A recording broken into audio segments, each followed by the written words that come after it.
The clock on the wall showed 11:30 p.m. June rubbed his tired eyes and leaned back in his chair. His small lab in Seoul was quiet except for the soft hum of machines. Outside, rain hit the windows as the city slept. Just a few more tests, he told himself, taking another sip of cold coffee. June was not a famous scientist. He worked alone in this small lab, away from big companies and universities.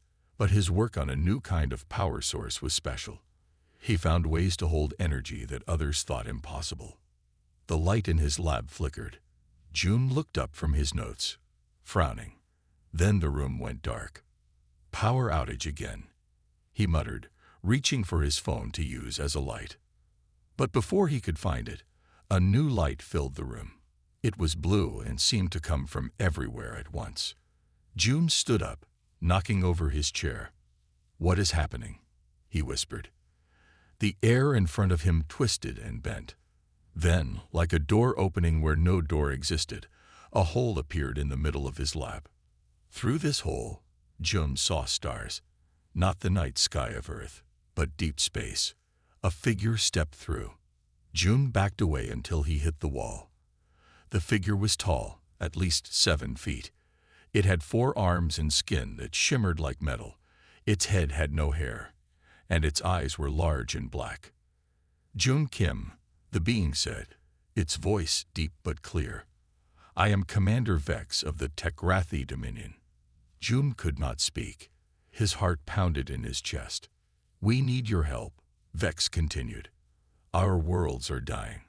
You have the knowledge we need." Finally, June found his voice. "This is impossible. You can't be real." 2 more figures stepped through the hole. They were different from Vex, with 6 limbs and scaled skin.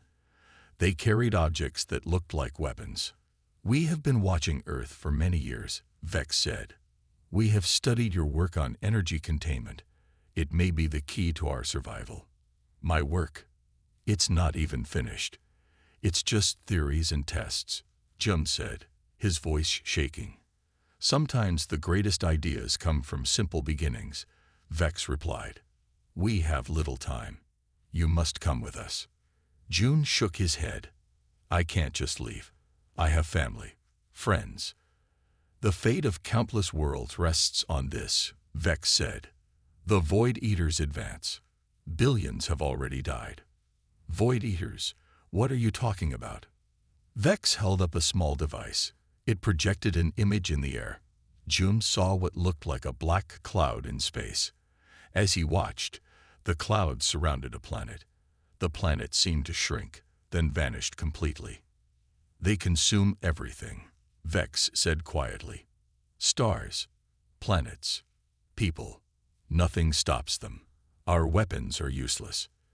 Despite his fear, June felt curiosity stir within him. The scientist in him couldn't help but be fascinated. "Why me?" he asked. "Your approach is different. You think in ways we do not. Sometimes the answer comes from unexpected places." June looked around his small lab. His whole life was here on Earth, but now beings from another world were asking for his help. They needed him. "What if I refuse?" he asked. "Then we find another." "But time grows short," Vex answered. "The Void Eaters move toward your solar system as well. Earth's fate is tied to ours." June took a deep breath. Was this real? Was he dreaming? It didn't matter. If there was even a small chance this was real, he had to try. "I'll need my research," he said, pointing to his computer and notebooks. Vex nodded. "Gather what you need." As June collected his work, his hands stopped shaking. Fear was still there, but now excitement grew alongside it. He was about to see things no human had ever seen. "I'm ready," he said, clutching his notebooks. Vex gestured toward the hole in reality. "Then let us go. The Warlords await." June stepped through the portal, leaving Earth behind. June's stomach turned as he stepped through the portal. For a moment, he felt like he was falling in all directions at once. Then his feet touched solid ground again. He found himself in a vast room with walls that curved up into a dome. The floor gleamed like metal, but felt warm under his feet. Strange lights pulsed along the ceiling, changing from blue to green and back again. "Welcome to the command vessel of the Tekrathi Dominion," Vex said. June turned in a slow circle, taking it all in. Through large windows, he saw stars and the curve of a planet he did not recognize. The sight made his knees weak. "This way," Vex said. "The Council of Warlords is waiting." They walked down a long hall where other aliens moved about their tasks. They came in all shapes and sizes. Some had 6 legs, others floated above the ground. All stopped to stare at June as he passed. They entered a circular room. 5 large chairs formed a half circle at the center. In each sat a different type of alien. They were bigger and more decorated than the others June had seen. "The Council of Warlords," Vex announced. The largest alien stood. It had thick, gray skin and 3 eyes set in a triangle pattern. "I am Grand Admiral Torva," it said in a deep voice that seemed to vibrate the air. "Leader of the Tekrathi Dominion and this council." June tried to speak, but found his mouth dry. He swallowed hard and bowed slightly. "I'm Jun Kim," he said simply. "Do you understand why you are here, human?" asked another warlord, this one covered in blue scales. Before June could answer, a new voice spoke from behind him. "He just arrived. Give him time to adjust." June turned to see a human woman walking toward him. She looked to be in her 50s, with short gray hair and dark eyes. She wore clothes similar to the aliens, but walked and spoke like someone from Earth. "I'm Hannah," she said, offering her hand to June. "I was taken from Earth 30 years ago. I'll be your guide here." June shook her hand, relief washing over him at seeing another human face. "30 years?" he whispered. "Your family must think you're dead." Sadness crossed her face briefly. "They do. But I saved countless lives here. It was worth it." Grand Admiral Torva stepped forward. "Time is short. The Void Eaters advance on 3 fronts." A large image appeared in the center of the room. June saw star maps and what looked like black holes moving slowly across them. "Each of those is a Void Eater," Hannah explained. "They consume everything in their path. Energy, matter, even light." "But why can't you stop them?" June asked. "Your technology is far beyond Earth's." "We've tried everything," said a smaller warlord with metallic skin. "Our weapons pass through them. They adapt to every defense we create." Torva nodded. 500 worlds have fallen. Trillions of lives lost. June shook his head. "I don't understand what I can do. I'm just one human with some unfinished theories." "Show him," Torva commanded. The image changed to show a recording. A massive black shape moved toward a planet. It surrounded the world like a cloud. Then the planet began to shrink, as if being squeezed from all sides. In less than a minute, it was gone. June felt sick watching it. "That's what will happen to Earth. Eventually," Hannah said softly, "unless we find a way to stop them." "Your work on energy containment," Vex explained. "It approaches the problem from an angle we never considered. Our scientists are too set in their ways. They think alike. You think differently. Sometimes the simplest solutions come from those with fresh eyes," Torva added. June looked at the images of destruction again. He thought of Earth, of his family and friends. He thought of all the people who would die if these Void Eaters reached his home. "I'll need to see your technology," he said finally. "I need to understand how these things work." Hannah smiled. "So you'll help us?" June nodded slowly. He wasn't sure if he could make a difference, but he had to try. "I will," he said. "I don't know if I can save you, but I'll try."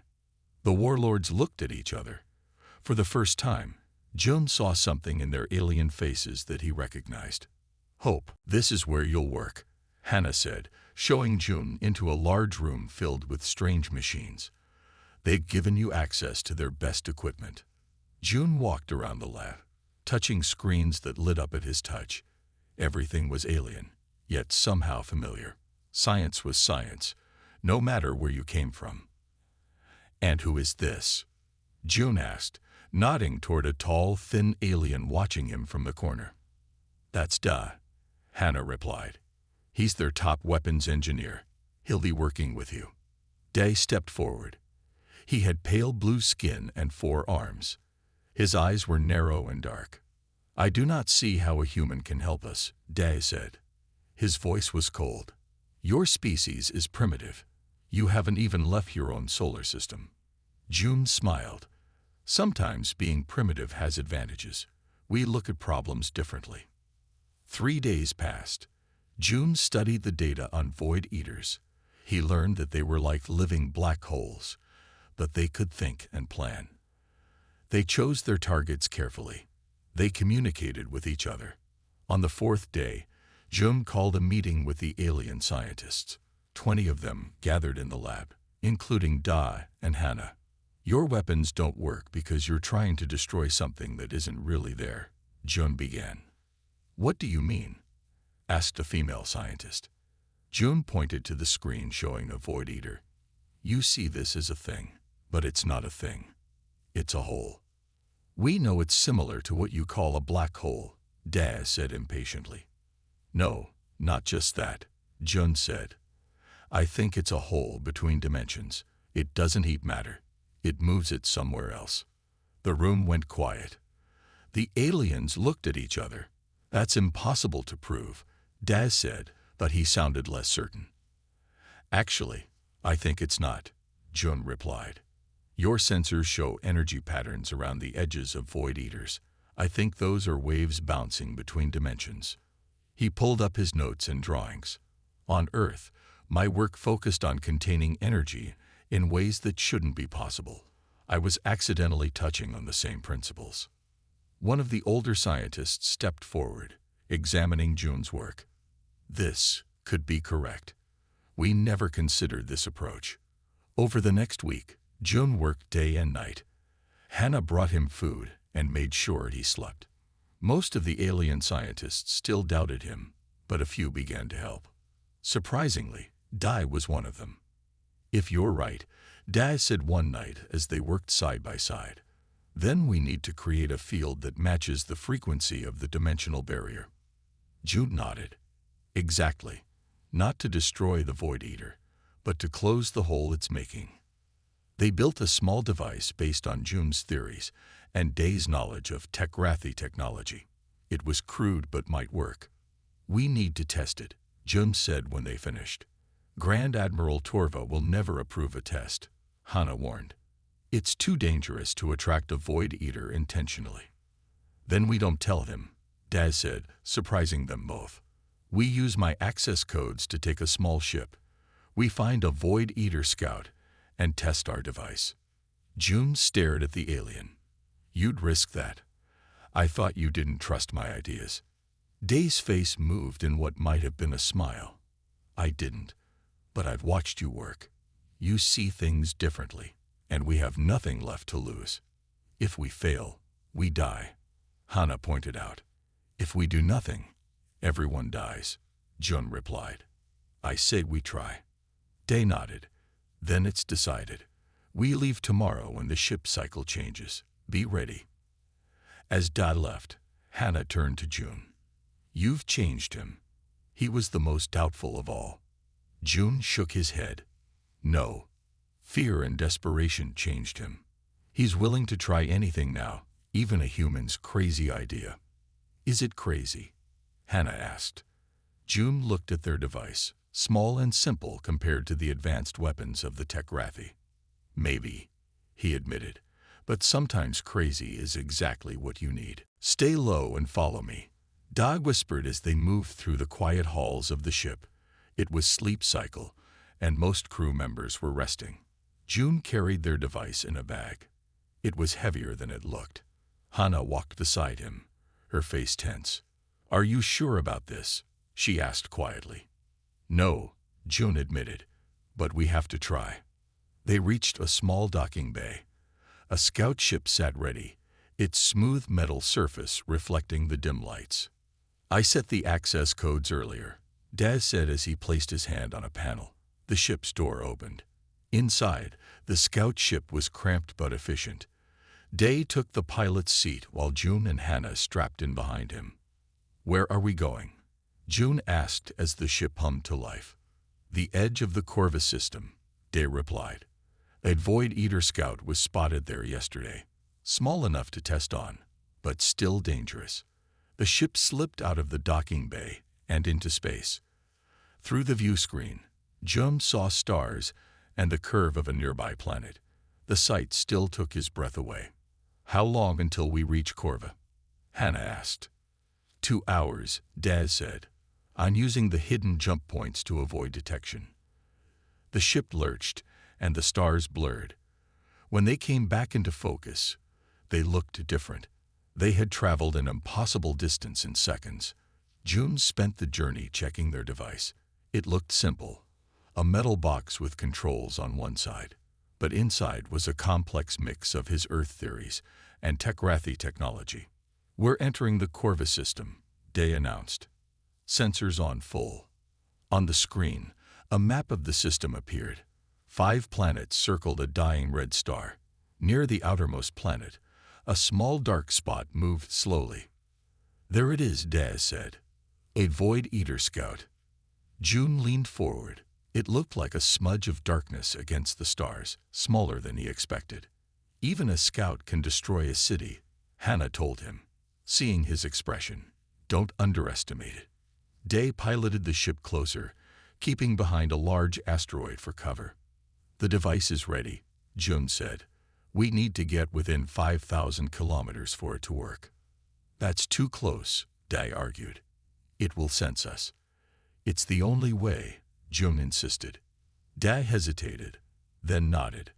The ship moved from behind the asteroid, heading straight for the Void Eater. "It's seen us," Hannah said, pointing to the screen. The dark smudge was changing direction, moving toward them. "Now, June," Day shouted. June activated the device. It hummed loudly, vibrating in his hands. On the screen, waves of energy pulsed out from their ship.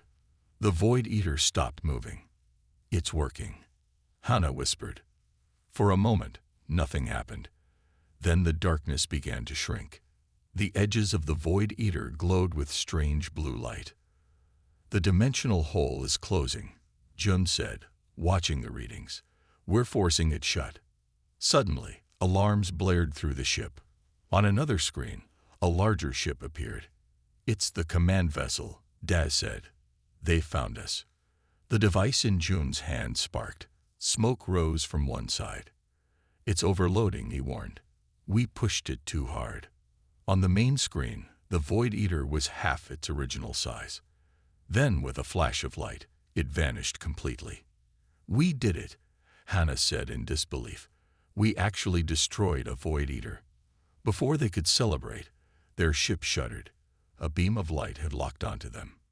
"Tractor beam," Dad explained. "They're pulling us in." The command vessel grew larger on their screen. June could see the docking bay opening to receive them. "We'll be arrested for this," Hannah said. "Maybe worse." June held up the smoking device. "But we have proof now. We know how to fight them." When they landed, armed guards surrounded their ship. Grand Admiral Torva himself stood waiting, his 3 eyes blazing with anger. "You disobeyed direct orders," he thundered as they were marched off the ship. "You stole a vessel. You risked attracting Void Eaters to our position." "Yes, sir," Daz said. "But we also killed one." Torva stopped. "Impossible." "See for yourself," Jum said, nodding to the device in the guard's hands. "Check the readings. The Void Eater is gone." Torva took the device, studying it. His anger slowly changed to something else, something Jum hadn't seen on an alien face before. "Wonder. How?" Torva asked simply. "I'll explain everything," Jum promised. "But first, we need to build a bigger one." News spread quickly through the command vessel. The Void Eater had been destroyed. The human's device had worked. For the first time in years, there was hope. Grand Admiral Torva called a meeting of the Council of Warlords. June stood before them. explaining his theory and how the device worked. The Void Eaters create holes between our world and another dimension, he said. My device closes these holes, trapping them on one side. This changes everything, said one of the Warlords, her voice excited. We can fight back now. We need to build more devices, another added, larger ones for the bigger Void Eaters. But not everyone was happy. Warlord's son, a tall alien with red skin and sharp features, stood up. Are we really trusting our future to a primitive human? He asked. His success might be luck, nothing more. It wasn't luck, Day argued. I saw it work. The science is sound. Sun turned to Dai. You, a respected weapons engineer, now you follow this human like a pet. Enough, Torva said. The council will vote. Do we proceed with the human's plan? 4 of the 5 warlords voted yes. Only Sun voted no. Then it is decided, Torva announced. Jum Kim will lead a special team to build more devices. Da will assist him. They will have whatever resources they need. As they left the council chamber, Hana pulled June aside. Be careful of Sun, she warned. He has the largest battle fleet in the Dominion. Many warriors are loyal to him. Why does he hate me so much? June asked. He doesn't hate you, Hana explained. He fears what you represent. If humans can solve problems that Tekrathi cannot, what does that mean for their place in the galaxy? Over the next 2 weeks, June worked with a team of 50 scientists. They built a larger version of his device, designed to work against full-sized Void Eaters. Dai proved to be a valuable ally, translating June's ideas into terms the alien scientists could understand. The night before the first test of the large device, June was working late in the lab. He heard the door open behind him. Dai, is that you? He asked without looking up. No, said a cold voice. It is not. June turned to see Warlord's son standing there. 2 guards flanked him. Warlord's son, June said, trying to hide his surprise. What can I do for you? I came to see this miracle device for myself, Sun said, walking toward the large metal cylinder in the center of the lab. The human invention that will save us all. His tone made it clear he didn't believe it. It will work, Jun said. Tomorrow's test will prove it. Sun ran a hand over the device. Such a simple thing. I wonder what would happen if there was a flaw in its design. June felt a chill. What do you mean? Nothing, Sun said with a smile that showed too many teeth. I simply wonder what would happen if it failed. Would the council still trust you then? He turned to leave, but stopped at the door.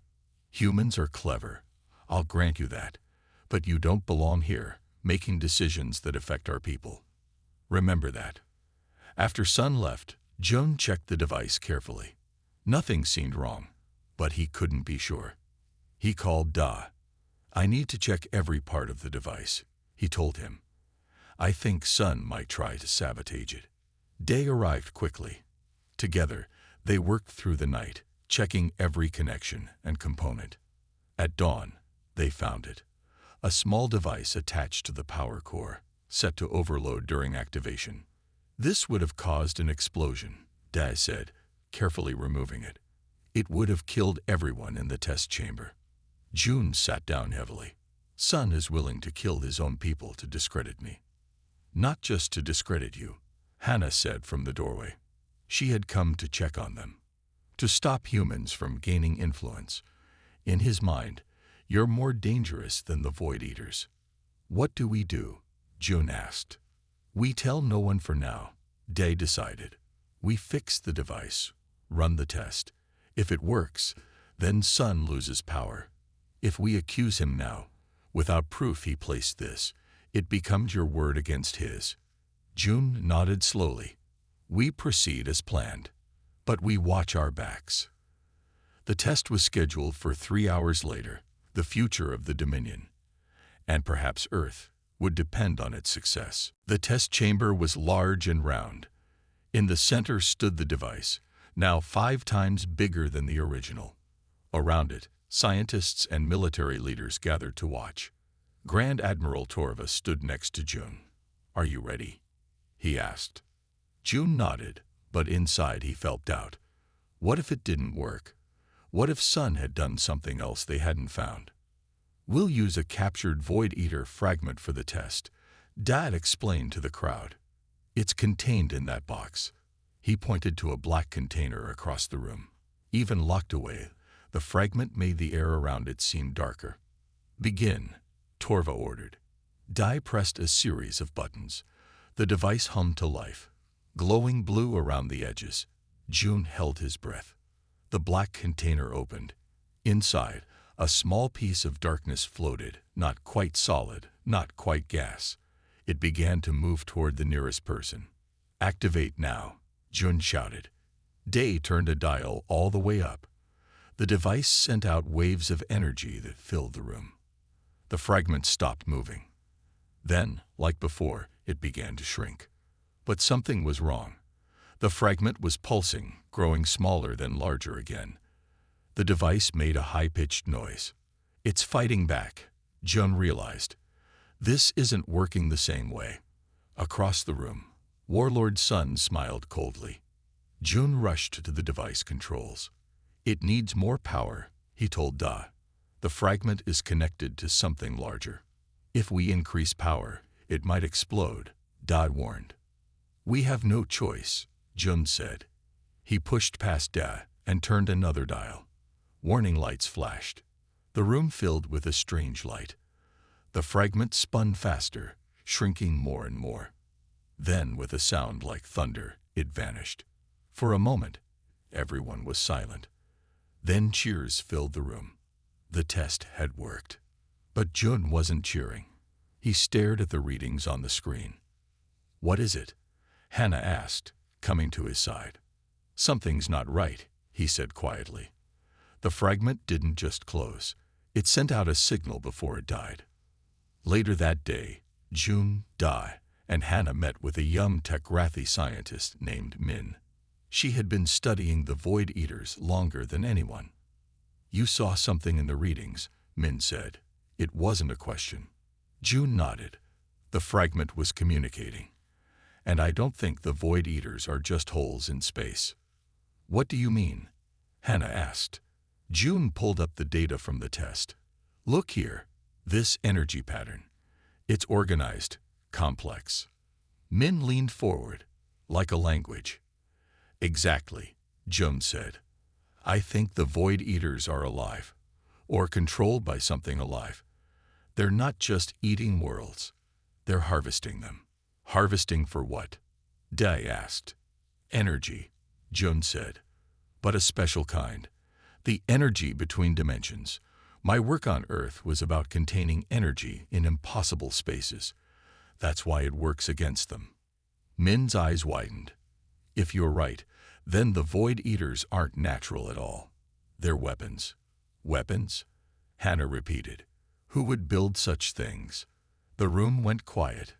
Min looked down at her hands. "There are old stories," she said softly, "about the earliest days of the Dominion, about experiments that went wrong." "You think the Tekrathi created them?" June asked, shocked. "Not the Tekrathi as they are now," Min said, "but perhaps our ancestors, thousands of years ago. The records from that time are missing." "That would explain why Sun is so afraid of humans getting involved," Dai said. "If this secret got out." "We need proof," Jum said, "and we need a better weapon. The current device works, but it's not enough for the larger Void Eaters." He turned to the others. "I have an idea, but it's risky." "What is it?" Hannah asked.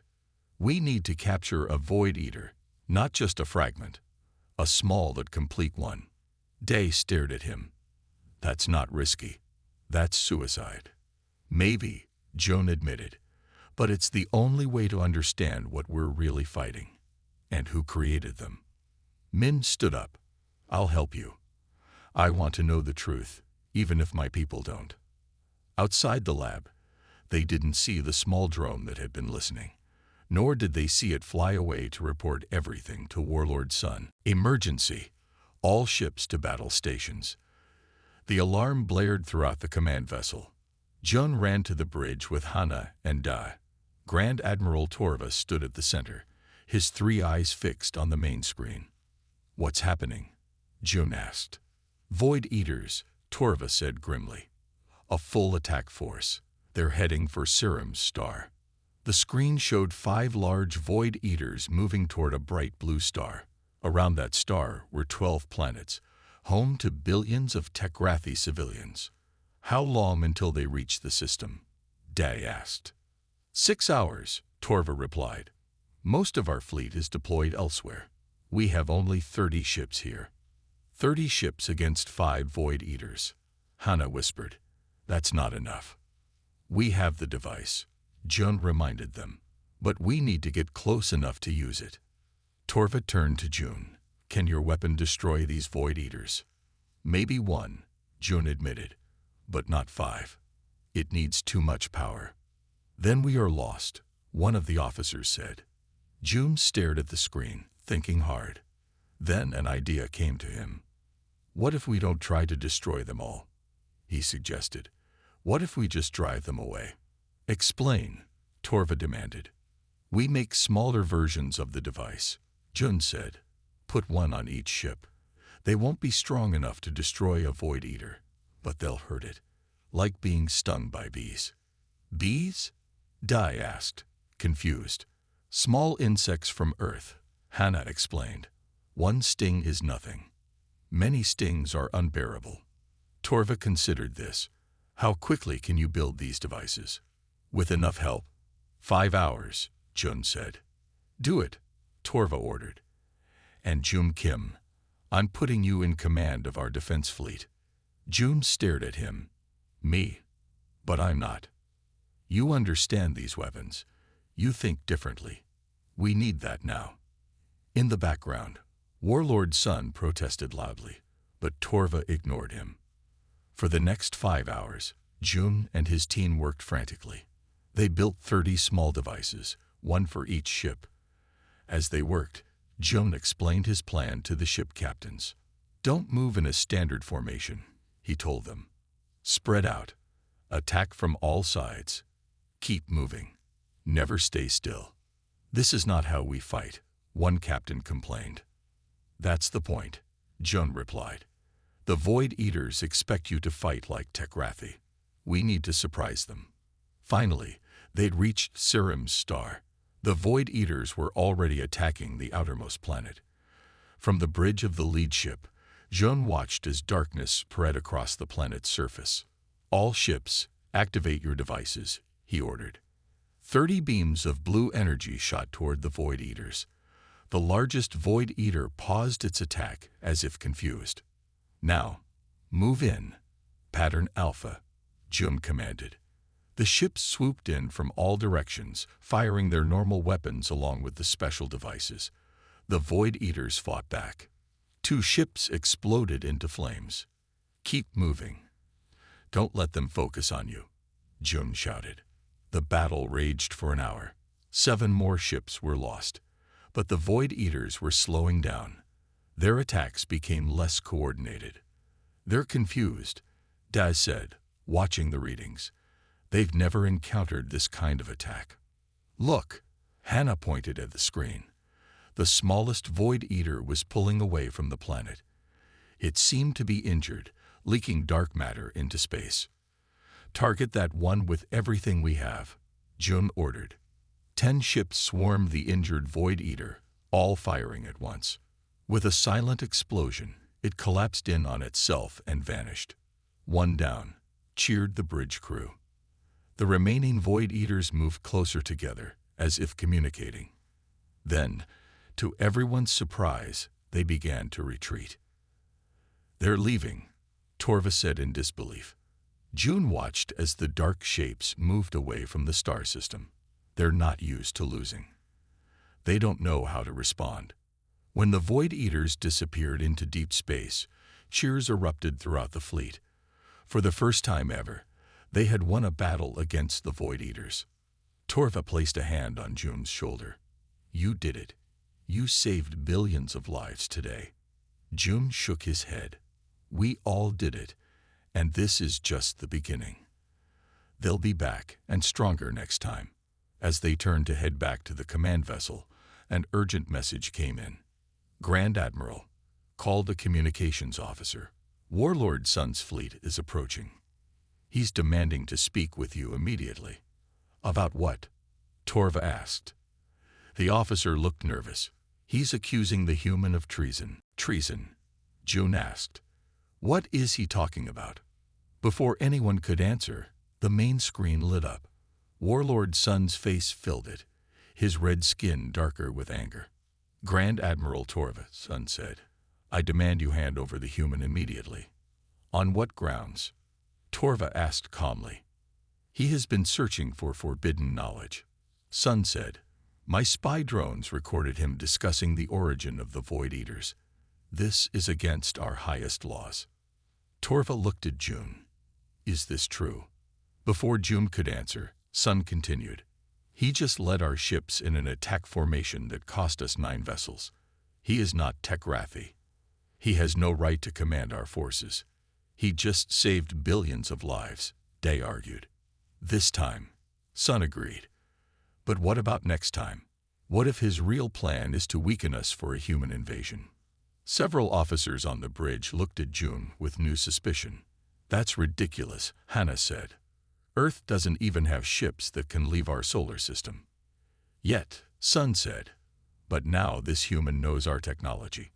What will stop him from taking it back to Earth? Torva raised a hand for silence. June Kim has proven himself a friend to the Dominion.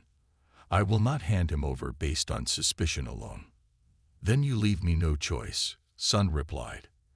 His image disappeared from the screen. Sir, call the sensor officer. Warlord Sun's fleet is powering weapons. He wouldn't dare attack the Grand Admiral's ship, Daz said in disbelief. But the first shots proved him wrong. The command vessel shook as energy blasts hit its shields. Return fire, Torva ordered. All loyal ships defend the command vessel. The space around them erupted in battle. Sun had brought 50 ships. Only 21 of Torva's fleet remained after the fight with the Void Eaters. We need to get to a shuttle, Hannah told June, pulling him toward the door. This is about to get much worse. I can't just run, June protested. You must, Day said, joining them. Sun wants you dead. If you stay, everyone who protects you will die too. They ran through shaking corridors. Other crew members were running too, some to battle stations, others to escape pods. This way, Min called, appearing from a side passage. I know a private dock. The 4 of them reached a small hangar where a sleek shuttle waited. Why are you helping us? June asked Min as they boarded. Because I found something, she said, holding up a small data device. In the oldest archives, files that were supposed to be deleted. Once they were safely away from the command vessel, Min showed them what she had found. The shuttle screen displayed ancient images and text. These are records from the early days of the Dominion, Min explained. Over 10,000 years ago. The images showed Tekrathi scientists working on strange dark energy fields. Project Voidwalker, Min translated. An attempt to create weapons that could destroy entire enemy worlds by creating controlled dimensional rifts. June watched in horror as the records showed the first tests. A small moon vanished in seconds. They created the Void Eaters, he whispered. Min nodded, but they couldn't control them. The Void Eaters broke free and turned on their creators. Rather than admit what they had done, the early warlords covered it up. They let countless civilizations be destroyed rather than face the truth. And Sun knows this, Hannah asked. All high-ranking warlords know, Min said. It's why they fear you, June. You came too close to the truth they've hidden for millennia. A message came through on the shuttle's comm system. It was Torva, his image flickering. June, if you receive this, stay away from Dominion space. Sun has seized control. He claims I am a traitor for protecting you. Many ships have joined him. What do we do now? Dai asked after the message ended. June thought for a moment. We need to tell everyone the truth, not just about the Void Eaters, but about how to fight them. How? Hannah asked. Sun controls most of the communication networks now. There's a way, Min said. The emergency broadcast system. It was designed to reach every Tekrathi ship and world in case of catastrophe. No one can block it. Can we access it? June asked. Min smiled grimly. Yes, from the first world, the original home of the Tekrathi. Then that's where we're going, June said. It's time everyone knew the truth. As their shuttle changed course, June looked back at the battle behind them. The Dominion was tearing itself apart, and the Void Eaters were still out there, watching and waiting.